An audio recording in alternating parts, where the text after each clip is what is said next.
18 రోజుల నుండి. సో ఎట్లా ఉంటున్నారు అంటే ఎవరైనా వచ్చి అధికారులు మిమ్మల్ని మందలించడం కానీ ఏమైనా భరోసా ఇవ్వడం కానీ ఏమైనా చేస్తున్నారా? వచ్చిన అధికారులు మాకు మద్దతు ఇవ్వడానికి వచ్చిన అధికారులను కూడా వాళ్ళు అరెస్ట్ చేస్తున్నారు కదా సార్. మాకు మద్దతు ఇవ్వడానికి ఎవరిని రానిస్తారు? వచ్చిర్రు ఇద్దరు. ఫస్ట్ ఈ ఇండస్ట్రియల్ కారిడార్ పడుతుందని February 13 మాకు అది పేపర్ ద్వారా తెలిసింది. అది మాకు కూడా డైరెక్ట్ మాకేదో విధంగా పద్ధతి వాళ్ళ చట్టం ప్రకారం కూడా రాలేదు. పేపర్ ద్వారా మాకు ఫస్ట్ అసైన్ ల్యాండ్ పోతున్నాయని అసైన్ ల్యాండ్ సర్వే నెంబర్స్ మాకు ఇచ్చిర్రు. తర్వాత ఒక వారం రోజులకి పట్ట ల్యాండ్స్ కూడా వచ్చేసినాయి. ఇంకా పట్ట ల్యాండ్స్ కూడా వచ్చేసినాక మాకు ఏం చేయాలని అర్థం కాలేదు. ఆల్రెడీ మేము మా సర్పంచ్ని గ్రామ సర్పంచ్ని ఎన్నుకున్నాం కాబట్టి ఆయన పార్టీ ఆయననే కదా, ఆయన కాంగ్రెస్ పార్టీ. ఆయన తరఫున ఎమ్మెల్యేను పోయి నువ్వు కలువు అని చెప్పి మేము గ్రామ సర్పంచ్ని అడగడం జరిగింది. అయితే గ్రామ సర్పంచ్ ఏం చేసిందంటే సరే నేను పోయి తెలుసుకొని వస్తా, మీరు ఇప్పుడు ఏం లొల్లి పెట్టకుండా అని చెప్పి సరే అని వెళ్ళిండు. వెళ్ళినప్పుడు లేదమ్మా నేను చూస్తా, నేను ఆపుతా, చూద్దాము అని అన్నాడు. అన్నా కూడా మేము ఏం చేసినామంటే నువ్వు ఒక్కని పోయి అడిగితే మాకేం తెలుసు, నువ్వు పోయి అడుగుతున్నావో చేస్తున్నావో, నీవు ఆయన ఒకటే. ఇప్పుడు రేవంత్ రెడ్డి ఎమ్మెల్యే కాంగ్రెస్ ప్రభుత్వం, అది కాంగ్రెస్ ప్రభుత్వం, ఇక్కడ కూడా కాంగ్రెస్. ఆయన అవసరం ఉన్నప్పుడు మీ దగ్గరకు వచ్చిండు, మీ అవసరానికి దగ్గర రావట్లేదు, రెస్పాండే కాలేదు, అసలు రెస్పాండ్ కాలేదు. అయితే ఫస్ట్ మేము ఇట్లా చెప్పిన తర్వాత ఒక 10 మంది పోయి అడిగేసి వచ్చారు. అడిగేసి వచ్చిన తర్వాత ఏం చేసిందంటే సరే మీ భూములు పట్ట భూములు అయితే ఓనియని అని చెప్పిండు. మళ్ళీ నెక్స్ట్ డేనే తెల్లారి ఇంటి దగ్గర ప్రెస్ మీట్ పెట్టి ఇండస్ట్రియల్ కారిడార్ పేరుతోటి పరిగిని అభివృద్ధి చేస్తా అని చెప్పిండు. ఇండస్ట్రియల్ కారిడార్ ఎక్కడ పెడతాడు? రాపోల్ కాలపూర్ గ్రామంలో పెడతాడు. ఆ ఇండస్ట్రియల్ కారిడార్ పెట్టడం వల్ల ఎవరికి లాభం? ఎవరికి లాభం అవుతుంది? మా భూములు పోయినాక మేమేం లాభపడతాం? నువ్వు పెట్టుకో, తీసుకున్న భూములు చాలా ఉన్నాయి. ఇంకా వేరే దగ్గర పొలాలు ఇంకా ఆల్రెడీ రేడియల్ రోడ్ అని పెట్టేసినావు, RRR అని పెట్టేసినావు. తర్వాత రాకంచెర్లలో కూడా ప్లేస్ దామగుండం ఏరియాలో కూడా తీసుకున్నావు, ఇక్కడ నంచెర్లలో తీసుకున్నావు. ముందు వాటిని అభివృద్ధి చేసి చూపి, వాళ్ళని అభివృద్ధి చేసినప్పుడు మాకు కూడా ఏమొస్తుంది, అరే మా ఊరు కూడా చేస్తాడేమో అని అప్పుడు మేమేమి నీకు వచ్చి చెప్తాం. మా దగ్గర కూడా ఫ్యాక్టరీ లేండి ఎమ్మెల్యే గారు, మేము కూడా బతుకుతాం, వేరే మండలాల్లో ఎందుకు వేస్తారు, మా దగ్గర కూడా వేస్తే మేము కూడా బతుకుతాం అని మేమే వచ్చి బతిమలాడుతుంది. నువ్వు ఏది చెప్పకుండా ఏది చేయకుండా వచ్చి డైరెక్ట్ భూములు గుంజుకుంటా అంటే నీ అయ్యే జాగిరా, నీ తాత జాగిరా అది గుంజుకోవడానికి? అసలు ఎమ్మెల్యే కూడా ఎట్లా మద్దతు ఇస్తాడు? వాడు మనిషేనా ఇంతకు? ఎట్లా మద్దతు ఇస్తాడు వాళ్ళకు? ఆయనకు లేదు, మా ఇంకా వేరే ఉన్నాయి సార్. ఒకవేళ ఆయన ఏమన్నాడంటే నాకు తెలియదు, ఇది ప్రభుత్వం నుంచే వచ్చింది అన్నాడు. మరి ప్రభుత్వం నుంచి వచ్చినప్పుడు మీరు దిగి రండి సార్, మాతో పాటు మీరు అడగండి అని మేము ఎన్నోసార్లు ఎట్లా పాదాభివందనం అని వేడుకున్నా కూడా ఆయన ఇంతవరకు కూడా రెస్పాండ్ కాలేదు. తర్వాత ఫస్ట్ మేము ఇట్లానే అందరం ఇట్లా ఏం చేయాలని పొయ్యి అడగడము చేయడం, వాళ్ళని ఎవరికి దోచినట్లు వాళ్ళు, అంటే పార్టీలకు అతీతంగా నీకు తెలిసిన నాయకుని నీకు అడిగిన, నీకు తెలిసిన నాయకుని ఇట్లా అడిగినాం ఏం చేయాలి, ఎట్లా చేయాలి, మాది ఇట్లా పోతుందంటే వాళ్ళు ఏదో సొల్యూషన్స్ చెప్తారు కదా తెలిసినట్టు. ఇప్పుడు మీరు 4 రకాలుగా 4 విధాలుగా పోతున్నారు, మీరు ఇట్లా కాదమ్మా ఇట్లా చేస్తే బాగుంటుంది అని చెప్తారు. ఆ చెప్పేటోళ్ళని కూడా చెప్పనీయకుండా చేస్తే మాకేం తెలియాలి? మీరు అట్లా చేసినా కూడా మేము ఇడిసే ప్రసక్తి అయితే లేదు, ఎంతకైనా పోరాడతాం. అయితే ఫస్ట్ మేము ఇట్లా చేస్తున్నాం అనగానే పేపర్ నోటీస్ వచ్చిన తర్వాత కూడా ఒకరోజు ఫస్ట్ చౌరస్తా టీవీ వాళ్ళు వచ్చారు. చౌరస్తా టీవీ వాళ్ళు వచ్చినప్పుడు ఇంకా మాకేం అర్థం కాలేదు ఏం చేయాలని. సార్ మీరు ఎట్లా వచ్చిర్రు కదా, మీరు వచ్చిన తర్వాత కూడా మాకు ఇప్పటివరకు అయితే ఎవరు ఇన్ఫర్మేషన్ ఇట్లా లేదు, మీరు కనీసం మా గోడు విని రాష్ట్ర ప్రభుత్వానికి తెలియజేయండి అంటే వాళ్ళు కొంతవరకు వాళ్ళు చేసిన తర్వాత కొందరు నాయకులు స్పందించారు. ఫస్ట్ మా దగ్గరికి విశారదన్ మహారాజన్ గారు వచ్చారు, SC ST BC కురవల అధ్యక్షుడు వచ్చేసిండు. ఆయన వచ్చిన తర్వాత మాకు ఏమనిపించింది అంటే అరే మాకు ఒక తెలుపనీకే ఎవరిని వద్దన్నా కానీ ఆయన వచ్చిండు కదా, భరోసా అనిపించిన తర్వాత మేము ఇడవలేదు. ఇక ఖచ్చితంగా నువ్వు ఎన్ని రోజులైనా సరే కూర్చుంటాం సార్, నువ్వు మద్దతు ఉంటే మేము ఎన్ని రోజులైనా కూర్చుంటాం అన్న తర్వాత ప్రతిపక్ష నాయకులు, BRS పార్టీ కార్యకర్తలు అందరూ ఒకరొకరు వచ్చిండ్రు. లాస్ట్కు సబితా మేడం కూడా వచ్చారు. సబితా మేడం వచ్చి పోయిన తర్వాత హరీష్ రావు వస్తాంటే నీకు ఎందుకు భయం అవుతుంది? ఎందుకు భయం నీకు?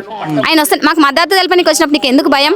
నువ్వు సైలెంట్ ఊకుండా నీ పన్ను నువ్వు చేసుకొని ఎట్లాగో తీసుకుంటాను, నీ పన్ను నువ్వు చేస్తూనే ఉన్నావు. నీ పన్ను నువ్వు చేసుకుని అంతమంది పోలీసులను ఎందుకు పెట్టినావు? అయితే హరీష్ రావు వస్తా అన్నందుకు ప్లేస్ సరిపోదని అక్కడ వేరే దగ్గర ప్లేస్ తీసుకుందామని పర్మిషన్కి పోయినప్పుడు నేను పర్మిషన్ ఇయ్యను అంటాడు. సరే పర్మిషన్ ఇవ్వకూడదు, మాకు మద్దతు తెలిపనికి వస్తున్న వాళ్ళకు చెప్పలేము, ఏమన్నా అపాయం జరగవచ్చు, మాకు ఒక 5 మందిని పోలీసులను మాకు సిబ్బందిగా రక్షణగా మా రక్షణ కోసం పంపిండంటే ఒక 5 మంది కూడా పోలీస్ స్టేషన్లో లేరన్నారు. తెల్లారి 500 మంది ఏడుకెళ్ళి వచ్చారు, హౌస్ అరెస్ట్ చేసేసారు మొత్తం. తెల్లారేసరికి 500 పోలీసులు ఎట్లొచ్చిర్రు? మాకు ప్రజలకు రక్షణ కల్పించాలంటేనేమో రక్షక భటులు లేరు. మరి మీకు రక్షణ కల్పించుకోవాలంటే రక్షక భటులు ఏడుకెళ్ళి వచ్చిర్రు? అసలు మీరు ప్రభుత్వం ఏమనుకోవాలి? అన్ని మీ చేతులు ఉన్నాయని చేస్తురా? అన్ని హోంశాఖ మంత్రి నీవే, అన్ని 3-4 మంత్రులు నువ్వే పెట్టుకున్నావు. అన్నీ నువ్వు చేస్తున్నావు, నీ ఇష్టం వచ్చినట్టు చేస్తున్నావు.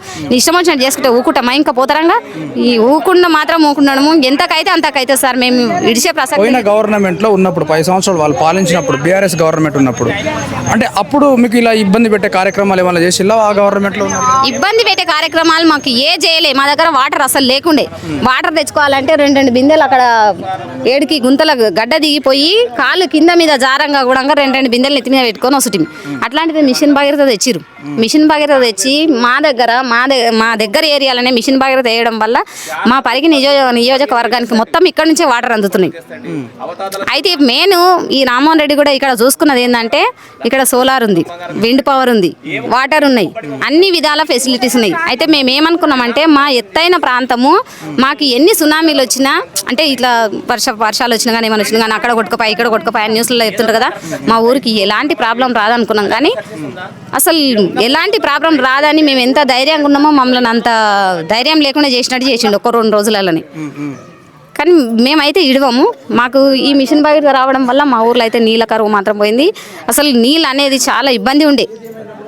చిన్న గుంతలలో నీళ్ళు సెల్మెలు తోకొని నీళ్ళు తెచ్చుకొని కాలం వెళ్ళబుచ్చుతుంటే ఇప్పుడు మా ఊరు ఇంత అభివృద్ధి చెందిన తర్వాత పోయిన ప్రభుత్వం అభివృద్ధి చేసినట్టే.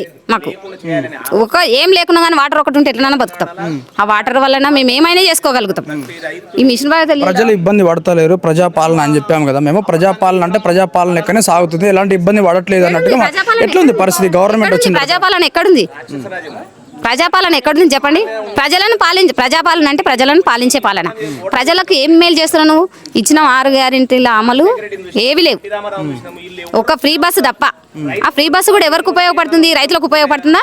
రైతులు పొద్దుగాలు లేచి బస్సు ఎక్కిపోయి చేనులలో దించేస్తావా నువ్వు బస్సు తీసుకుపోయి?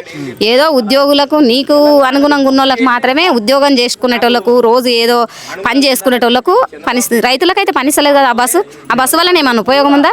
ఎక్కడుంది ప్రజాపాలన? నువ్వేం చేస్తున్నావు? ప్రజలను ఎట్లా పాలిస్తున్నావు?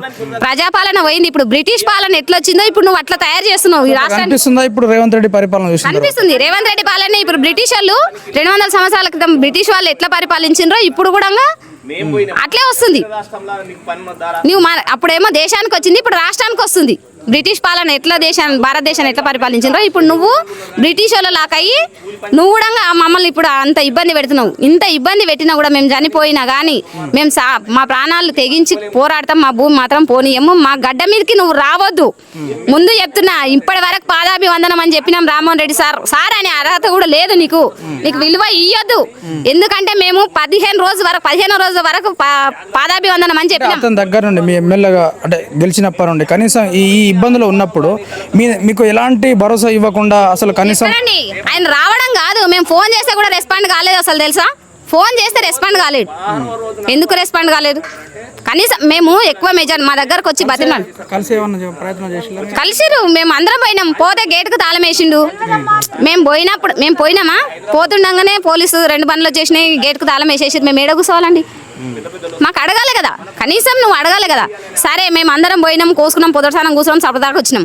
మళ్ళీ 2-3 రోజులకు మా గ్రామ ప్రజలందరూ పోయిరు. ఒక 15-20 మంది సర్పంచ్ తీసుకొని పోయినప్పుడు 30 మంది పోతే 10 మందిని లోపలికి పిలుచుకొని నడుమ ఎస్ఐని కూర్చొని పెట్టుకొని మాట్లాడుతుంది. అది పద్ధతేననేది? పోలీసు వాళ్ళు ఏంది ఎట్లా మాట్లాడతారు? పోలీసు వాళ్ళని మధ్యలో పెట్టుకొని మాట్లాడతారా? వెంకటేశ్వర గుడి టెంపుల్ దగ్గర జాతర జరిగింది సార్.